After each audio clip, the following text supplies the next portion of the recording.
Привет, друзья! Решил я все-таки сделать подсветку на свои часы, так как часы мне нравятся, я их ношу, но меня не устраивает то, что не видно времени в ночное время суток. Значит, на молнии я сделаю подсветку на стрелках. Также хочу сделать подсветку на самом циферблате. Сделать отверстие или углубление по цифрам, где находятся вот эти точки черные. Сделать также подсветку на них. На часах Персия я пока не решил, но подсветку на стрелках я буду делать точно. Точнее, я ее уже сделал. Нужно будет только поставить другие стрелки сюда. Вот это стрелки для Персио. Уже сделана подсветка. Подсветку я делал при помощи такого порошка, который я размешивал с эпоксидкой. Светится он достаточно хорошо, и буквально всю ночь можно спокойно смотреть время. Покажу, как он светится, надеюсь, будет видно.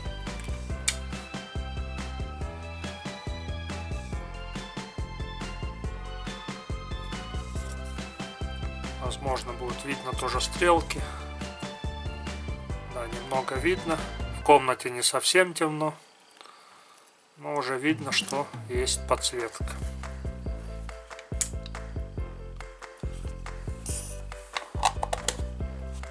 Значит, потребуется разобрать часы, снять циферблат, сделать в нем углубление или отверстие, подготовить стрелки, подготовить покрытие и нанести его. Начну я подготавливать часы молния. Так как с часами Персио я пока еще не решил, буду ли я делать что-то с циферблатом или только поменяю стрелки. Стрелки уже готовы. Их нужно будет только переставить. Они сейчас перевернуты, так как краска наносится с обратной стороны. Так они выглядят сверху.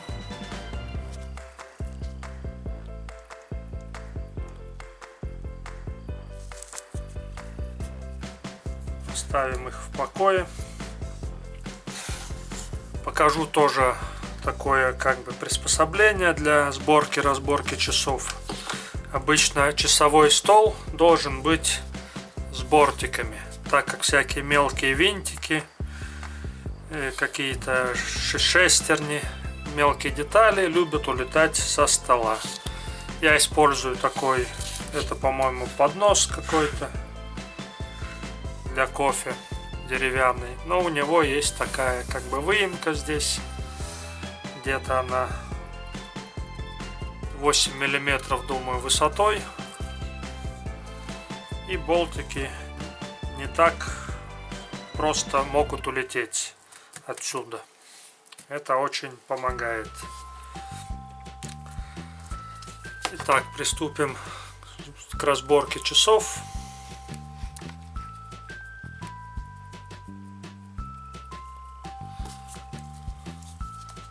Надел я тоже перчатки,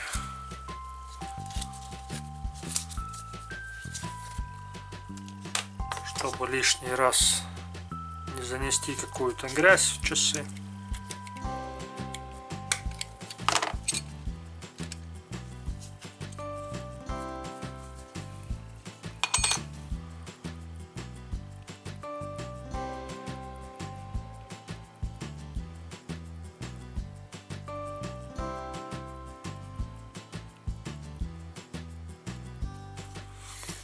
Так, снимаем тоже переднюю крышку.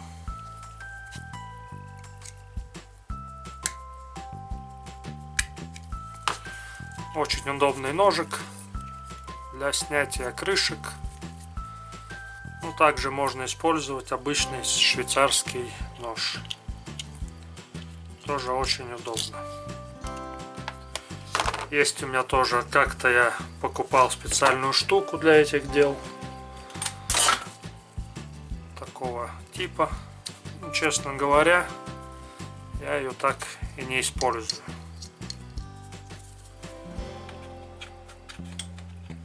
Так как она показалась мне абсолютно неудобной.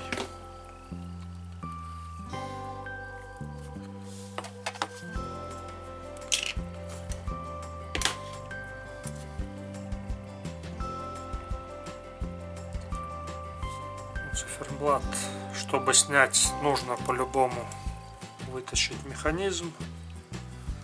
Нужно открутить два винта, которые держат механизм.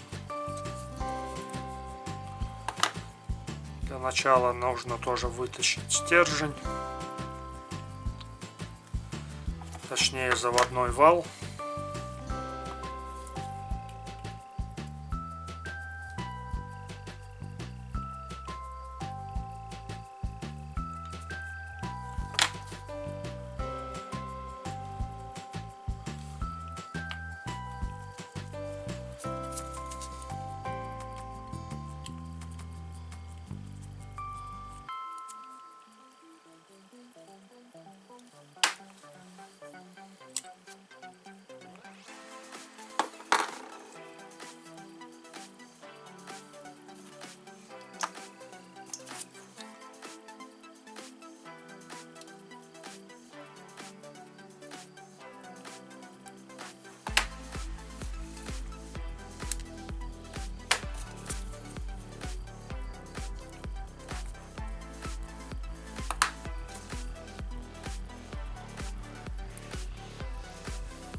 Так, сначала нужно снять стрелки.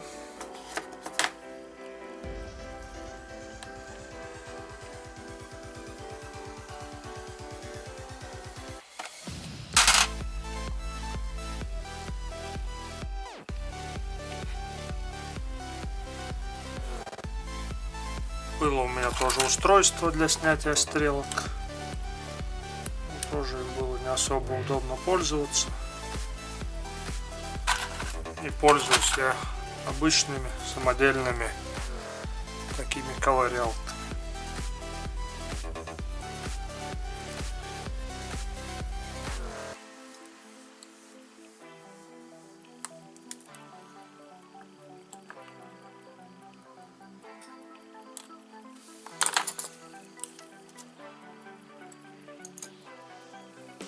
Обычно я эти работы делаю под микроскопом.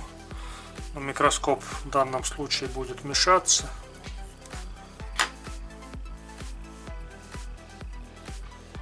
Поэтому я делаю, возможно, немножко неаккуратно. Нужно было тоже спустить завод, чтобы не ловить секундную стрелку.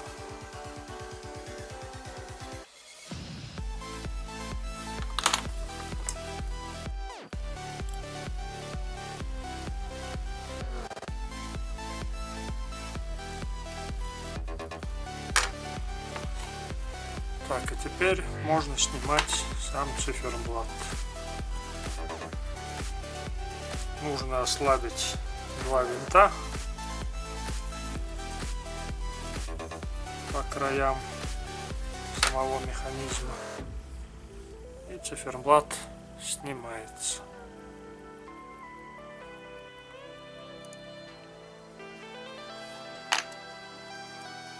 Сам механизм убираем, накрываю его таким колпаком, чтобы не попадала пыль.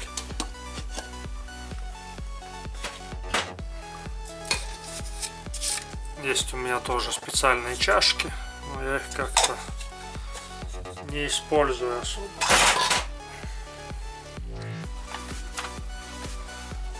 Так, теперь нужно сделать отверстие в циферблате, куда мы будем ставить светящуюся краску. Отверстия будут на вот этих черных делениях. И краска будет ставиться с обратной стороны. Так, сейчас я все подготовлю и продолжу снимать. Так, чтобы циферблат не ездил, решил его поставить на двухсторонний скотч.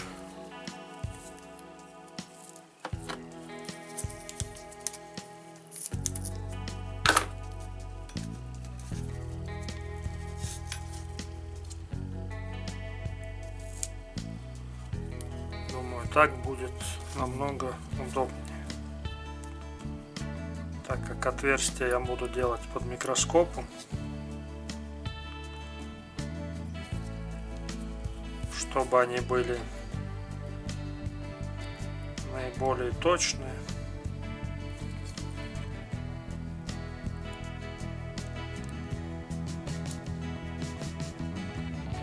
Надеюсь, дизайн циферблата от этого особо не пострадает,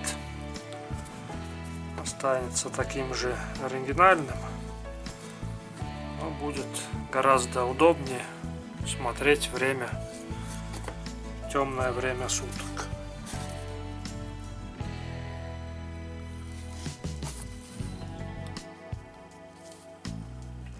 Теперь нужно нанести, прокернить эти места и затем их высверлить.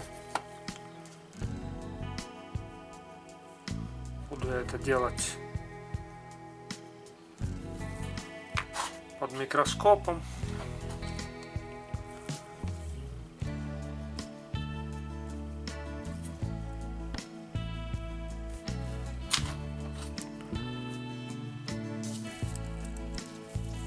Зажму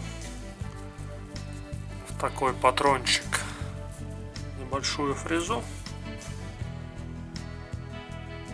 и постепенно все это прокерню.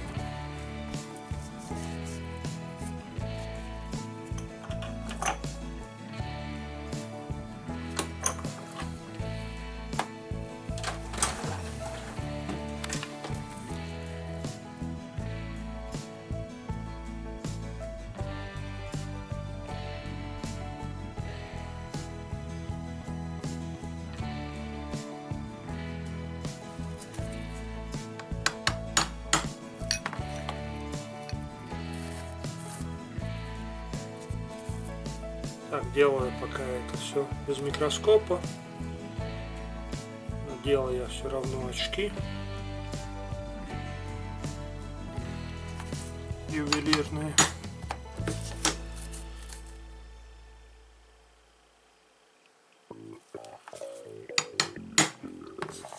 И делаю отметки по середине этих делений.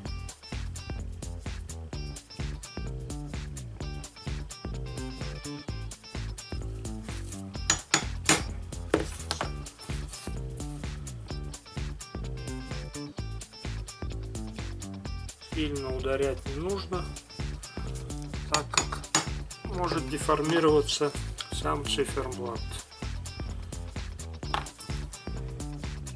Так, почти не видно этих отметок, но они есть. Теперь в этот же патрон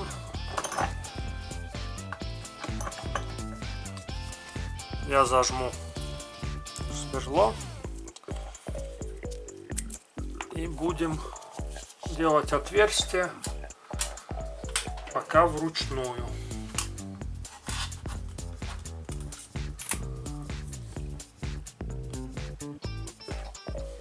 Такие тонкие сверлышки.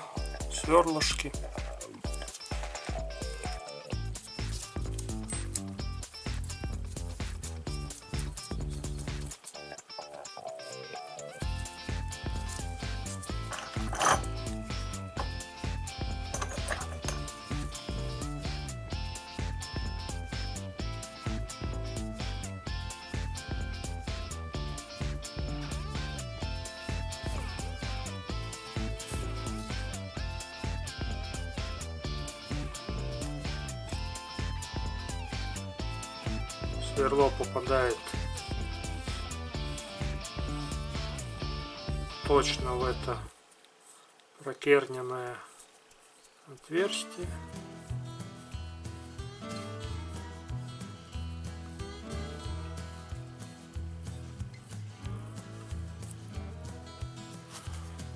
Как видим, получается все достаточно точно. Все это проделаю по всем этим делениям. И потом буду расширять это отверстие другим сверлом, более крупным.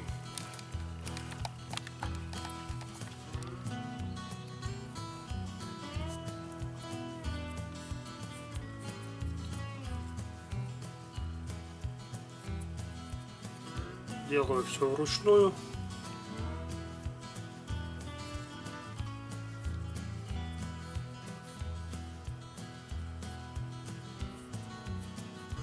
Так как эти сверла очень прочные, но они очень хрупкие. И буквально, если их немного даже заклинит, они тут же ломаются. Поэтому сверлить потом будем обычными сверлами по металлу.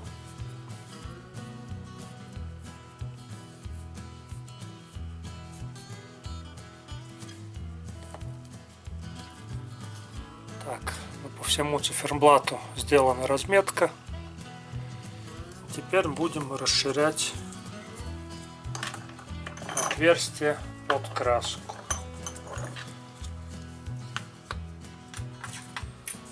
Расширять уже буду обычными сверлами.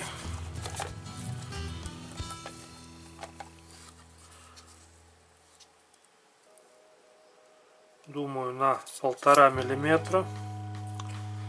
Можно даже побольше. Надо еще определиться. Даже 2 миллиметра, думаю, будет хорошо.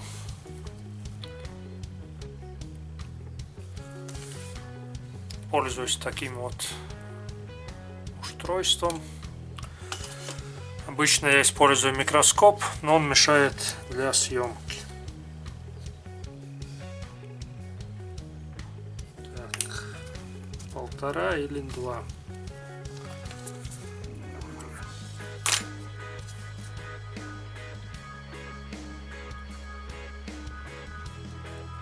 Думаю, 1,5 миллиметра все-таки будет более натурально. 2 миллиметра уже будет слишком заметно.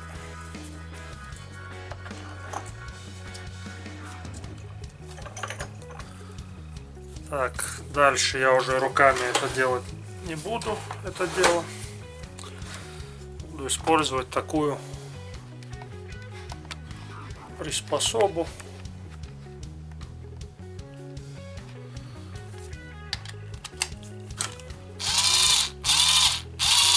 Она достаточно мощная и имеет такой медленный ход, и удобно что-то сверлить, какие-то мелочи.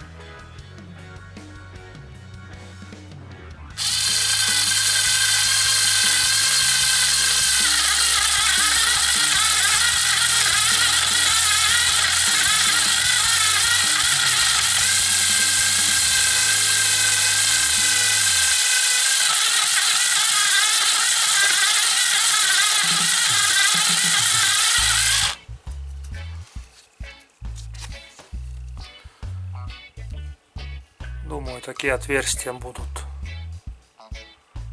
вполне.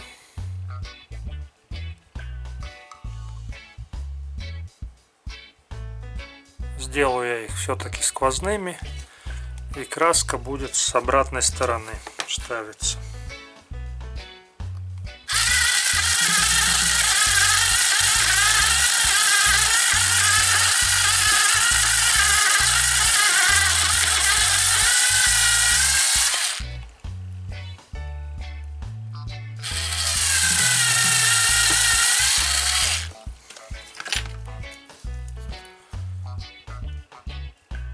Значит, делаем все 12 отверстий. И потом можно готовить уже краску.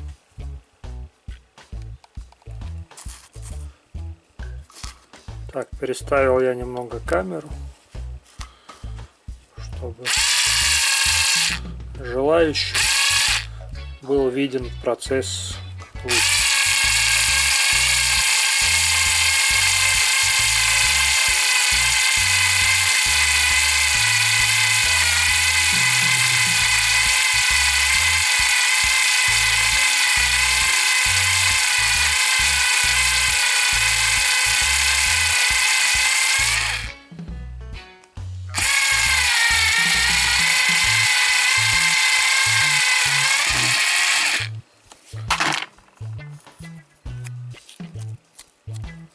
Сверлится достаточно быстро. Можно было, конечно, делать это сверлильным станком, но, честно говоря, мне его просто лень доставать.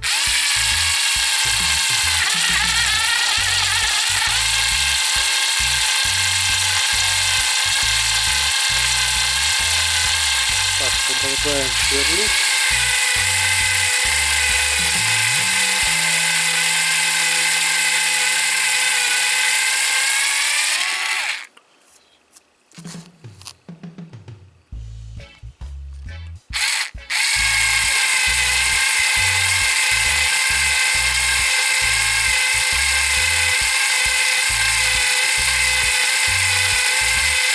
Делаю уже все без микроскопа, без очков, так как сверло само попадает в сделанные углубления.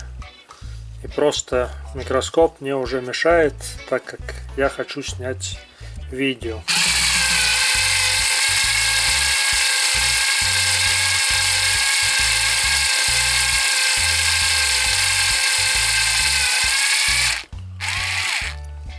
Обычно такие работы я делаю под микроскопом и стараюсь это делать очень аккуратно. Тем более, если это часы на заказ и достаточно дорогие.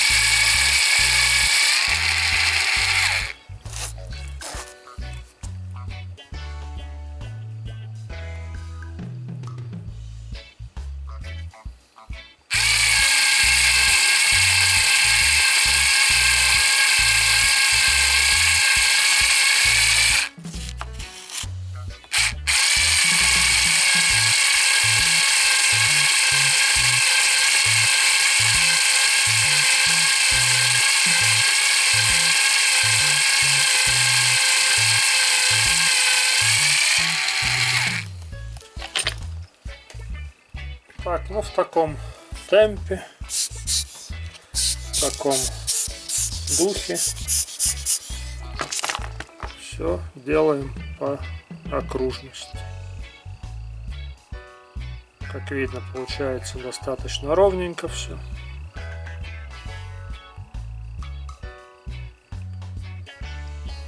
После нанесения краски, я думаю, эти точки будут практически незаметны. Их будет видно только при выключенном свете. Так, все отверстия сделаны.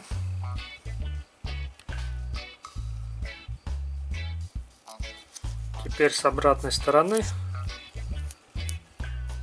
нужно будет снять небольшую фаску более крупным сверлом. Делается это просто тоже. Можно делать даже вручную это все. Берется сверло большего размера. Это 3 миллиметра, скажем. И убираются все заусенцы. И получается небольшая фаска. К Сверло тоже желательно вставить в эту приспособу, так будет удобнее.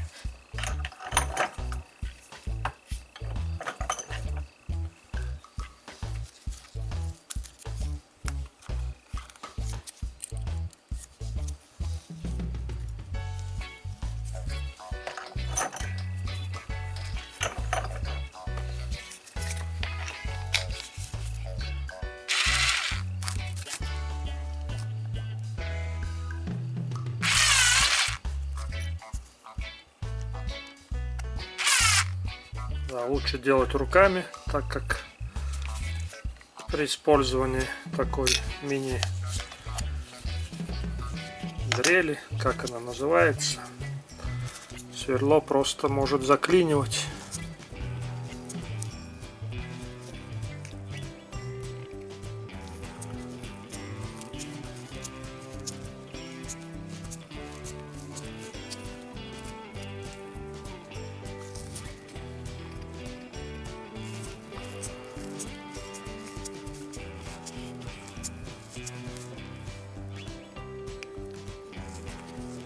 Буквально несколько оборотов.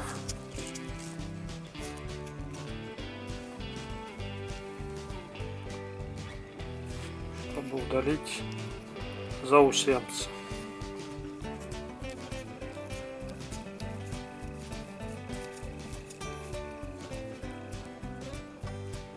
Так делаем со всеми отверстиями. Скотч можно уже снять, так как он уже мешается теперь. Снимаем фаску во всех отверстиях. И можно приступать к нанесению светящейся краски на циферблат и на стрелки.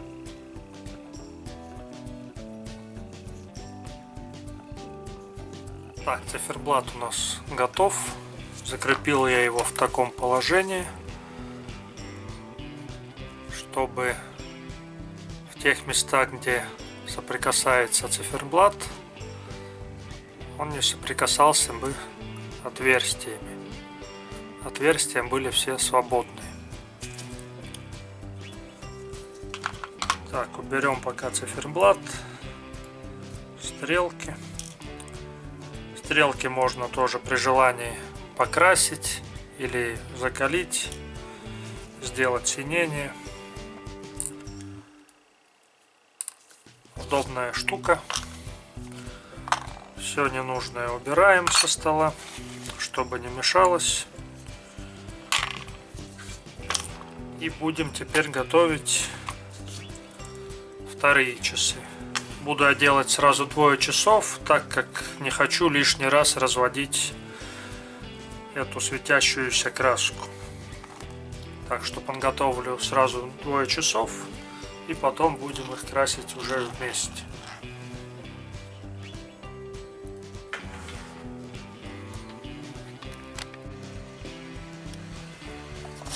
Так, здесь нужно открутить саму крышку. В принципе, действия те же самые, что и с часами молния. Откручиваются все винты, выкручиваются стопорные винты внизу, под крышкой.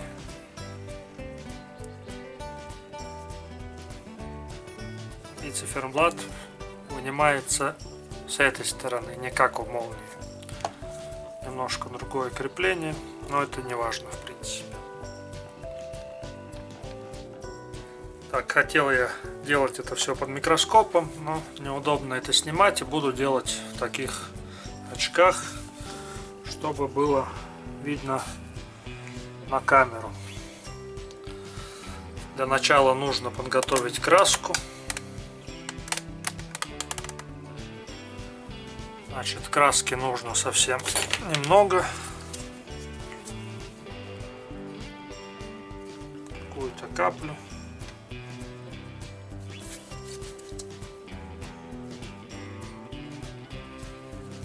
Это даже много уже.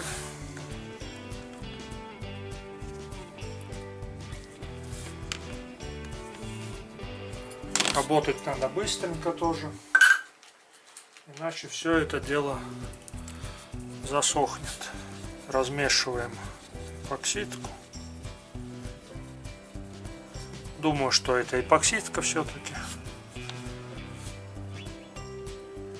Она прозрачная.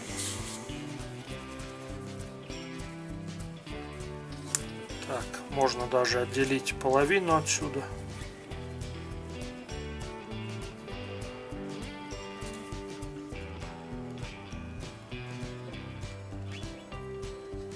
Это нам не нужно. Теперь нужно добавить этот порошок.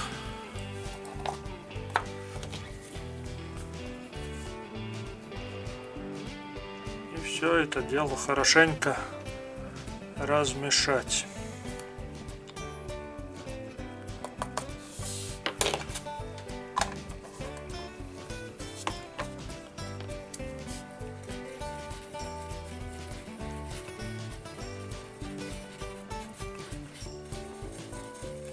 Чтобы не было комков.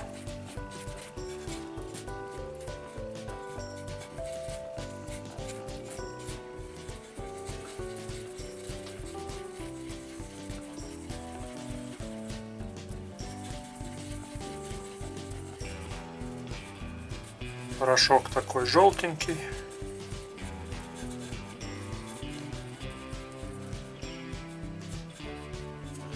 Теперь все это быстро нужно нанести, пока эпоксидка не застыла. Здесь будет все видно.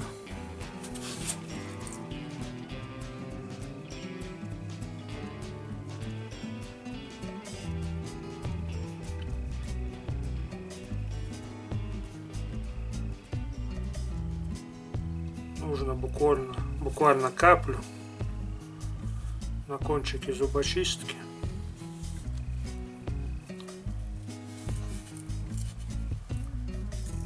Много не нужно.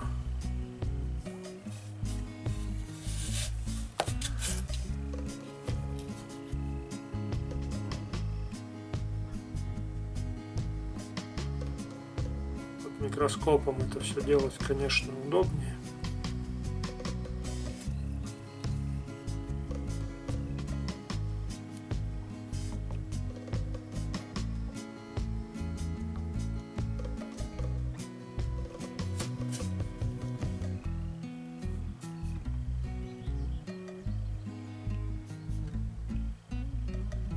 Эпоксидка сама заполняет отверстия,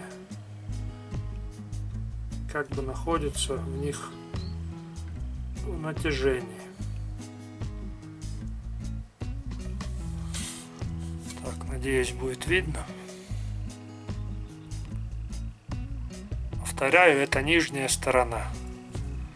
Лицевая сторона у нас находится здесь. Так что если будет что-то немного неровно, это не страшно. Теперь нужно заполнить отверстие на циферблате.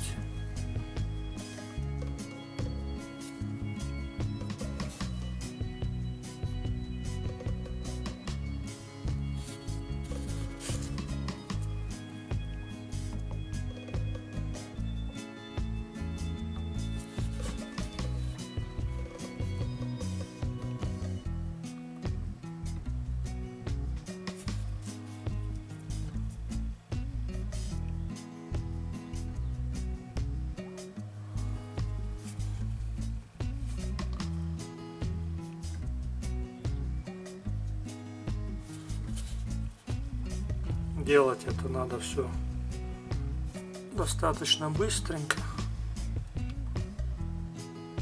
пока эпоксидка эластичная.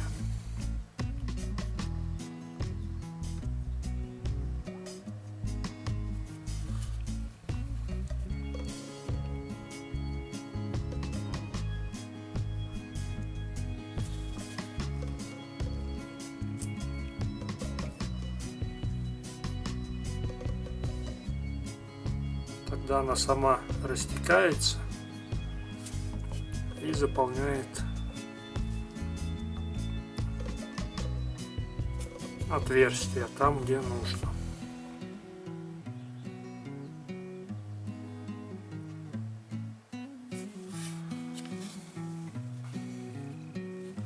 Так, покажу быстренько с обратной стороны.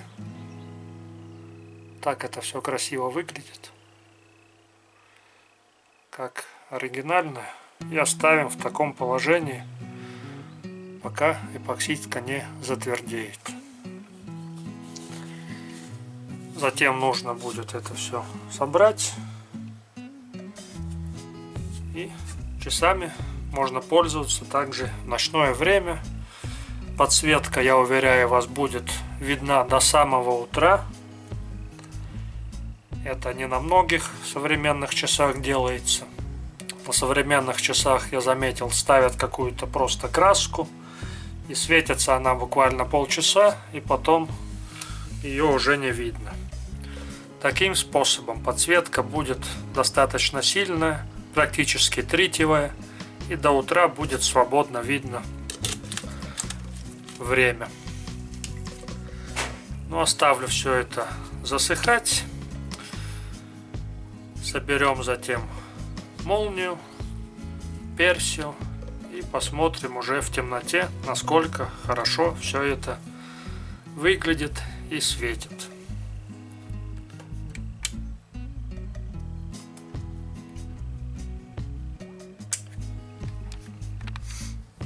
Так, ну я думаю, эпоксидка уже подсохла. Прошло буквально полчасика, и можно посмотреть на результат.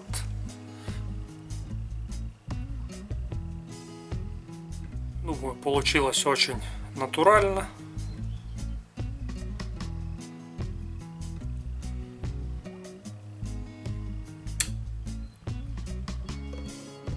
Видно, что точки светятся, хотя окно еще у меня не закрыто. В конце видео я покажу это без света, со стрелками.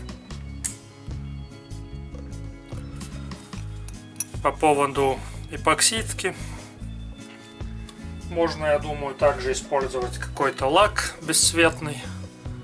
Например, что-то типа этого. Это бесцветный лак для дерева, но подходит он также и для покрытия меди и алюминия. Часто я его использую. Он на водной основе, и он не желтеет при прямых солнечных лучах. Достаточно прочный, не такой как паркетный, но в часах такая прочность уже не нужна. И к тому же паркетный лак все-таки желтеет при попадании прямых солнечных лучей. С таким лаком можно будет работать более спокойно. Сохнет он где-то 4 часа, и полное высыхание сутки. С эпоксидкой это все происходит достаточно быстро, и нужно работать с определенной скоростью.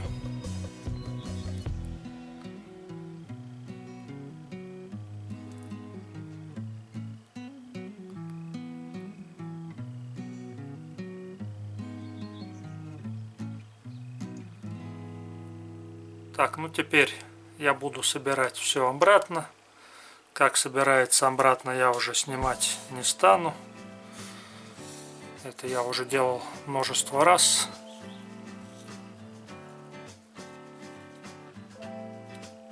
Соберем все обратно и посмотрим, как это будет все выглядеть теперь. Хотел я заказывать стрелки для персио где-то на Али с подсветкой, но все-таки решил сделать сам. Нашел для этого немного времени.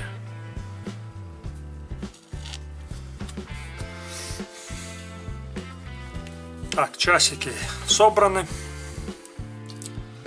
На персио я нанес краску только на стрелки, так как мне не хотелось портить оригинальный циферблат. Так это все выглядит теперь.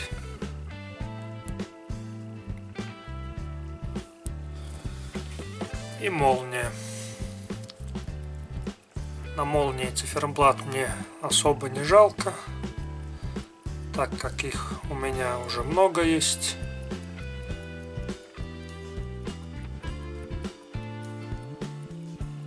Видно все достаточно аккуратненько. И теперь посмотрим, какую подсветку эти часы теперь дают. Выключаем свет.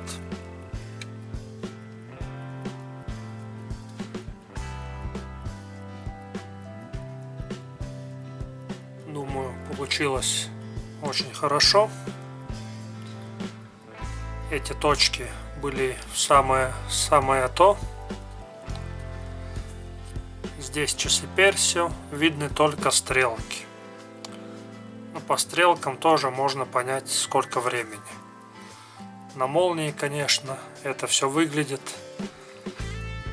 более шикарно.